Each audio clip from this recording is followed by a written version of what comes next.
Bayangkan, seorang manusia biasa, bukan nabi, bukan malaikat, tapi ketika ia meninggal, Arsy Allah, singgasana yang paling agung, bergetar karena kepergiannya. Rasulullah meneteskan air mata. Para malaikat berdunun-dion turun menyambut ruhnya. Siapakah dia? Dia adalah Sa'ad bin Mu'adz, pemimpin Ansyar yang hidupnya singkat, tapi mengguncang langit dengan keimanan. Sa'ad bin Mu'adz lahir di Madinah Yatsrib sekitar 31 tahun sebelum hijrahnya Rasulullah. Ia berasal dari Bani Abdul Ashhal, salah satu suku besar dari kaum Aus, salah satu dua suku utama di Madinah, bersama Khazraj. Sebelum Islam datang, Madinah dipenuhi pertikaian panjang antara dua suku itu. Sa'ad tumbuh sebagai pemuda yang tegas, pemberani, dan sangat disegani. Ia dikenal jujur dan bijak, kualitas yang kelak membuatnya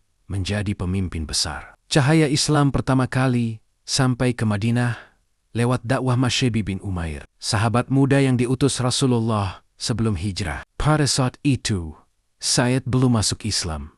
Ia bahkan menentang Masyabi pada awalnya. Namun, ketika mendengar Al-Quran dibacakan, hatinya luluh. Ia berkata kepada kaumnya, "Wahai Bani Abdul Ashhal, bagaimana pendapat kalian tentang kedudukan diriku di antara kalian?" Mereka menjawab, "Engkau adalah pemimpin kami, yang paling mulia di antara kami." Maka Sa'ad berkata, "Aku haramkan berbicara dengan siapapun di antara kalian sebelum kalian beriman kepada Allah dan Rasul-Nya." Dalam satu malam, seluruh Bani Abdul Ashhal masuk Islam. Sa'ad bukan hanya beriman, tapi juga membawa satu suku bersamanya menuju cahaya. Ketika Rasulullah hijrah ke Madinah, Sa'ad menjadi salah satu pilar utama kaum Ansyar. Ia menyambut Nabi dengan penuh cinta dan kesetiaan. Pada Perang Badar, Sa'ad adalah salah satu sahabat yang tampil di barisan depan. Saat Rasulullah meminta pendapat para sahabat tentang berperang, Sa'ad berdiri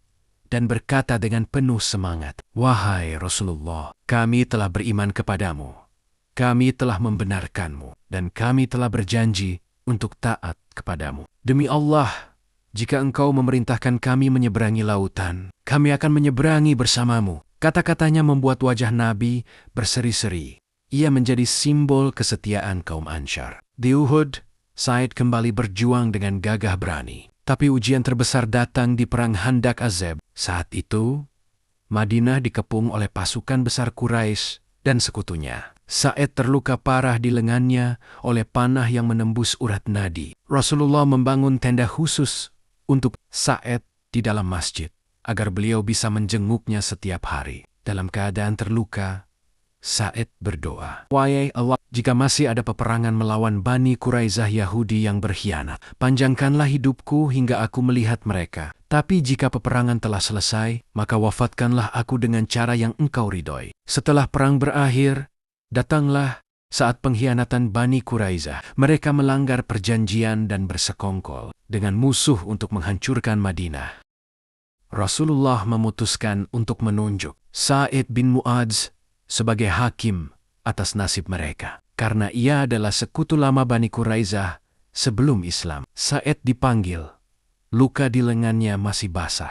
Ia datang dipapah, darah menetes dari perban. Semua mata tertuju padanya. Rasulullah bersabda, "Bangkitlah untuk pemimpin kalian." Dan Sa'ad berkata dengan suara bergetar, "Aku memutuskan bahwa laki-laki mereka harus dibunuh. Wanita dan anak-anak mereka dijadikan tawanan, dan harta mereka dibagi untuk kaum muslimin." Rasulullah bersabda, "Engkau telah memutuskan dengan hukum Allah dari atas 7 langit." Hadis Bukhari dan Muslim. Beberapa hari kemudian, luka Sa'ad semakin parah. Dalam malam yang tenang, ruh Sa'ad naik ke langit. Rasulullah bersabda, "Arsy Allah bergetar karena wafatnya Sa'ad bin Mu'adz." Hadis Bukhari dan Muslim. Langit dengan segala keagungannya bergetar menyambut ruh seorang hamba. Saat jenazahnya diangkat, para sahabat merasa jenazahnya ringan. Mereka heran. Rasulullah menjawab, "Tidaklah kalian merasa ringan karena malaikat ikut memikulnya." Ketika Sa'ad dimakamkan, Rasulullah duduk di tepi kubur. Air mata beliau menetes. Beliau berkata dengan lembut, "Sungguh, Sa'ad telah mendapat kenikmatan yang luar biasa. Tapi kubur pun sempit sejenak untuknya.